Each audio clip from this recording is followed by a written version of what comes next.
So we're at APEX EXPO 2022 in San Diego. I'm joined by Harald and Joel from Koh Young. Thanks for coming over. It doesn't seem 5 minutes since we were talking last. It's been a few, right? Yeah. A few minutes. I mean,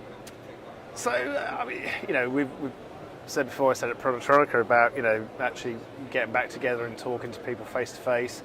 And we kind of felt there that was probably we're coming out of everything then. And then it went back into lockdown, and you know, another variant comes along, and we're still lurching along. But it's heartening to see that, you know, a show like this goes ahead. Absolutely. And that we've got, you know, there's a good set. It's great to be back, and you know, we had subdued expectations coming in prior to this last situation with the increase in the variant over the last few weeks. And the good news is that I think most of the people that told us they were planning to attend have shown up. We've had a few cancellations just in the last few weeks because of what's going on right now. But all in all, again, just being back out here with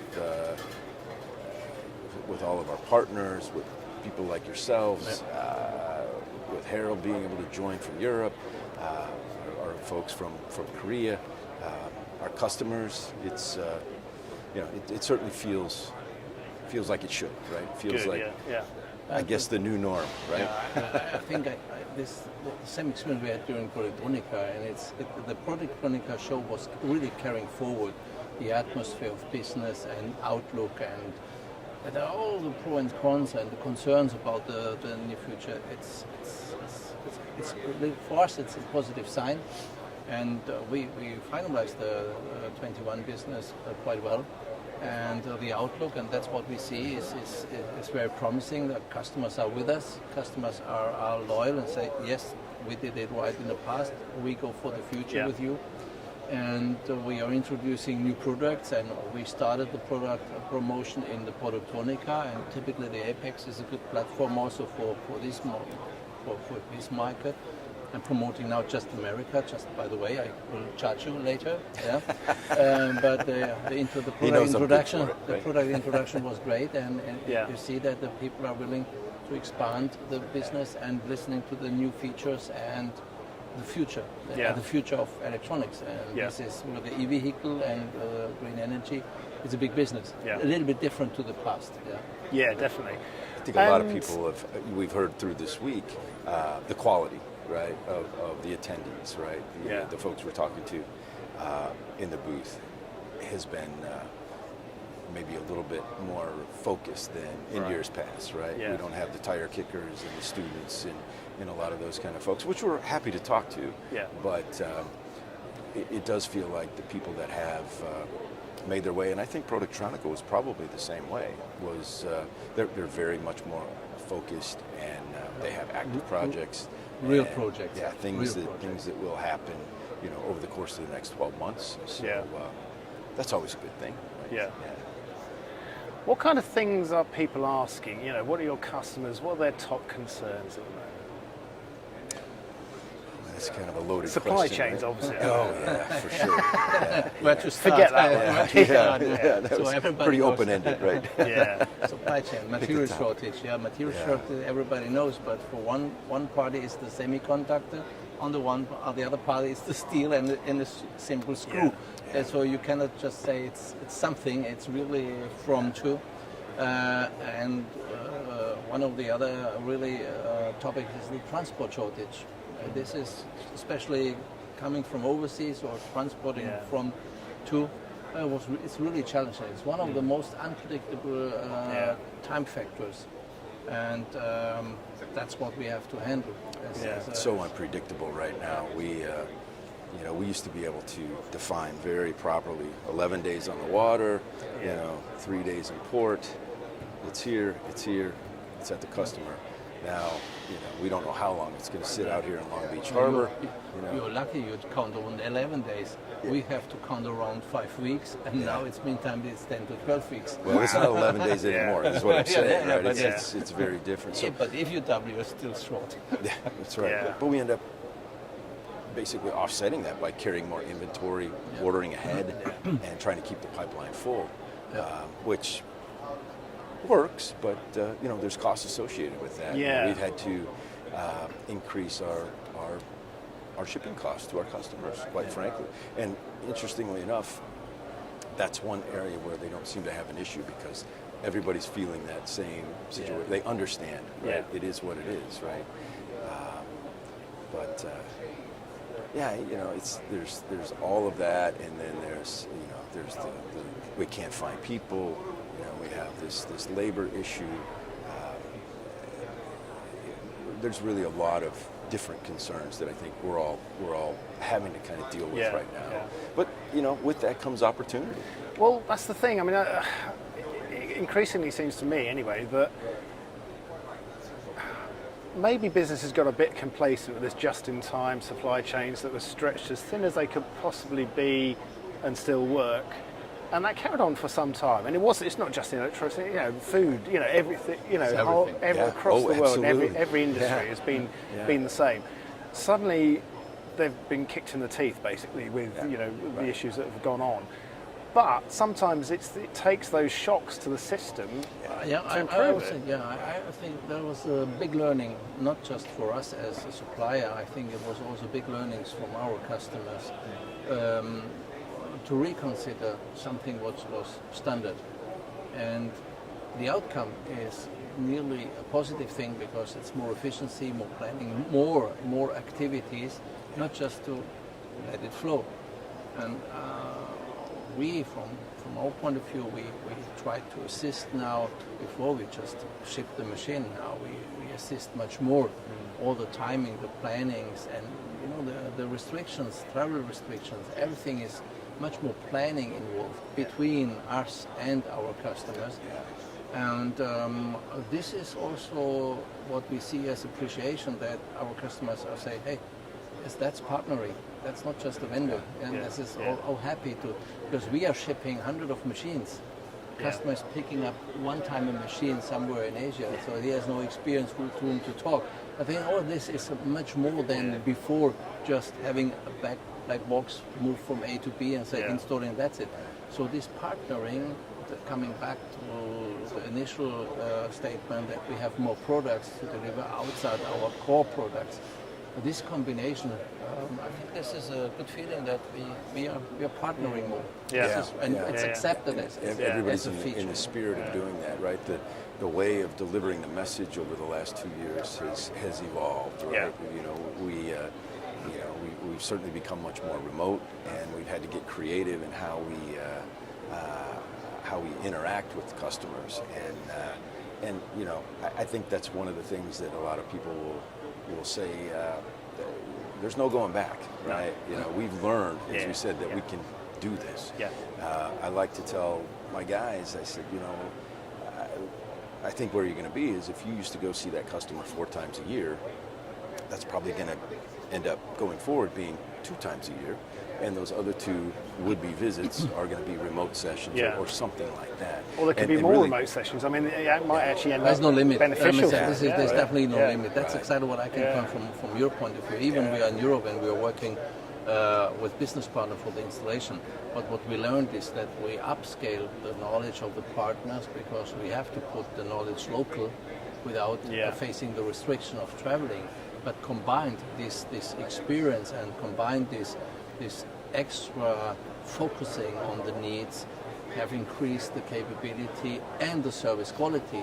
You expected initially that the service quality will go down because you are not longer on site. But on the other hand, we can deliver even a higher service because we are not wasting our time by traveling, sometimes going to a site and fixing something which is really possible to do remote. But also with virtual glasses and all this kind of additional modern toys, I would say. Using the technology. Using the technology, really utilizing it. And we are a conservative industry on one hand, but it was a reasonable, quite fast adapted. And that, again, this is together upscaling the workflow, upscaling the way of exchanging information, beside the combination that the big data and our smart factory approach is removed. And I got a nice feedback over end of the last year that the customer says, you know, if you asked me 3 years ago that I work from home and steering a production line, I would kick you out. And meantime, he said, no, I didn't expect, but it's unbelievable working. And it's much more relaxed. I have a comfort office, not noisy. And he was really enthusiastically also explaining to his bosses that even this process control in the real life, in the real world, in the production environment, yes, you need to touch the machine sometimes. That's our engineering way to do. But it's possible. You're not out of business. You're just going for a new approach. And I think this converting is also not on our side, but the smart factory, the idea to provide the data, to control, this enables the, call it the remote office or the home office. It's more important than ever. You know, less human intervention at the manufacturing level, right, is where we're going. So all of these things kind of play together. The other big opportunity that I think we're both seeing in the Americas and in Europe is the reshoring / nearshoring initiative, and you know, that's we think going to mean good things, at least for those two regions. Certainly it's going to come from somewhere else, but I think for Europe and for the Americas, we're going to see an uptick in business because of that, and all in the name of basically eliminating these supply chain nightmares, right? These customers of ours just cannot live with what they've had to live through the last 2 years or so. Yeah, something has to change. With regards to how that gets done. And it's a good starting point because technology comes in, is a new next generation. So it's nothing that you have just from A to B and then transition. It's new, smaller, it's more dense, and if you see the micro LED and all this small mix between the semicon and the back end comes closer to the SMT process. So all this combined with the reshoring, which I mentioned, is a need. We see it in America on the request. We have shown the products here on the APEX, but we have the same in Europe. It's not ready yet, but there is a lot of move, a lot of intention to build up the resources and to get this independency back. And that is what is another, beside our core business, additional positive outlook, that the willingness to take back this knowledge and know-how, keep it in-house and stabilize the competitiveness, not just from the company, it's the competitiveness of a region, of a country, and of a complete industry. And I guess, you know, being a big global company like yourselves with big interests in different territories, you learn from yourself. You know, what's happening in one territory can knock onto another one down the line. In particular, Harald and I, you know, we've had a close relationship for many years, as did Harald with my predecessor, and it's been very healthy, right? It's we challenge each other. We jokingly kid back and forth about, you know, who's doing better at any particular time, but we have fun with it, and we share best practices, and we're going to do more of that going forward, and we can do that now because we've both invested in the infrastructure to do that remotely. We don't have to get on a plane and go to Germany from here, and he doesn't necessarily have to send people. We'll do some of that, but we can do so much more of it now remotely, where previous to this we didn't have the infrastructure, we didn't have anything pushing us to do that. It was, you know, go buy a ticket, go get on a plane, go spend a week, right? So, you know, all of these things, it's just everything's evolving.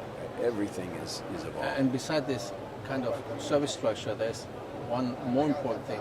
The semicon business is already very, very big in Asia. We all know, because we know that the semiconductors came from. And it was a huge boost for us as Koh Young when we introduced the machines for these back-end processes. And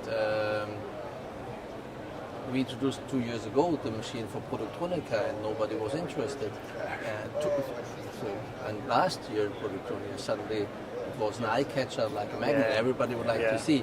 So this experience we had in Korea from our supported from headquarters, is moving now into subsidiaries, and this makes our life easier because there is a proof of concept. We are not introducing new machine. It's a known machine, but the market is just new. Yeah. So it's a big difference between if you go for a market which you have no experience, and now we have already 2 years, even more years experience in. But the boost was really the last 2 years, and now we see that it's swapping over, and the interest is very high on the Meister series, and we just take the opportunities. Yeah. But it's an add-on business. That's the good thing. We used to build things in certain parts of the world because those parts of the world were good at that, and they had the infrastructure.